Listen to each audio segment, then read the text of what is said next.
4. Hi, Arjan. Do you think you could help me with arrays? I'm having a hard time understanding them. Yes, of course, Christina, I can help you with arrays. So, really important thing to understand about arrays is it's one of 3 ways you can structure data in C++. So the first way is our atomic objects. Those are the doubles that integers you're used to, and many other things like strings and characters. And then you have arrays, which are really continuous collections of these data types. And then you have classes, which are a mixed bag of different atomic objects and arrays. So the way it helps me to understand what an array is to really think of it as a construct to represent a continuous section of memory. So arrays themselves don't really have any values, but instead represent this continuous section between like the first memory address and the last memory address of the array, and above and below it is pretty much junk that is not really important. So because of this, you have some unique limitations because arrays aren't really something that's exact, like the construct is not really stored in memory. You cannot take actions on them and therefore cannot expand or contract the size. As well as everything in an array has to be of the same data type. So I'm going to walk through examples of like how to declare arrays and then loop through them. So there's a few ways you can declare an array, and I'm going to use an example of a basket represented by an integer array.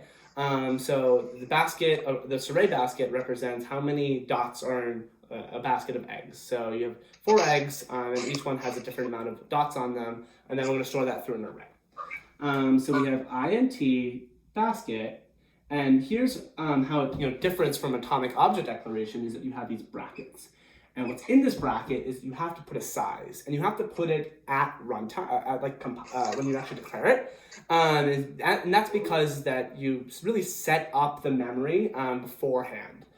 And so say I'm going to put 4 in here. What this is doing is telling the compiler, hey, I want 4 pieces of memory. And at this point, after I declare this, if I actually try to access the first position, which is the 0 index position, it's really going to come out to be nothing because I didn't put anything there. I haven't declared what I wanted to do. So I'm going to show you an example of how to actually do that and really tell what you want to do. So if you want to access something, you don't get junk. So you can go like this, int basket. And you can either choose to put the size or not, as long as kind of what you're explicitly declaring is the size that you want in the end. So I'm just going to leave it blank, and this is going to infer it's a size of 4, and it's going to put these memory values here now. So now if I go like cout basket 0, I will get out the value of 1 because I've told the compiler, hey, in the 0th position, I want the value 1. But if I did this above here and I did the same statement, I would get junk. And something really interesting about arrays is that, if I did a similar statement,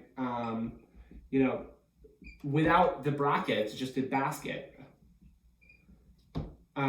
C++ has this auto feature that degrades this to become a pointer to the first element. So I'm actually going to get 0x1000 out because that's the pointer value to the first thing in memory.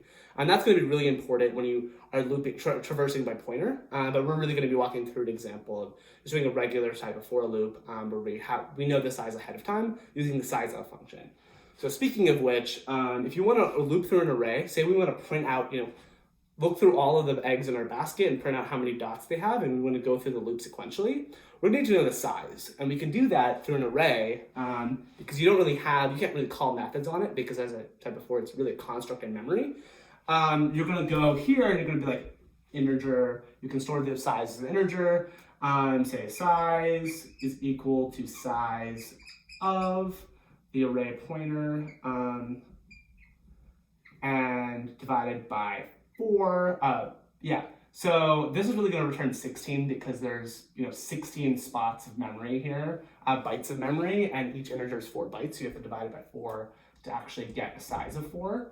And you can go like 4 integer I, like the regular for loop that you've written before.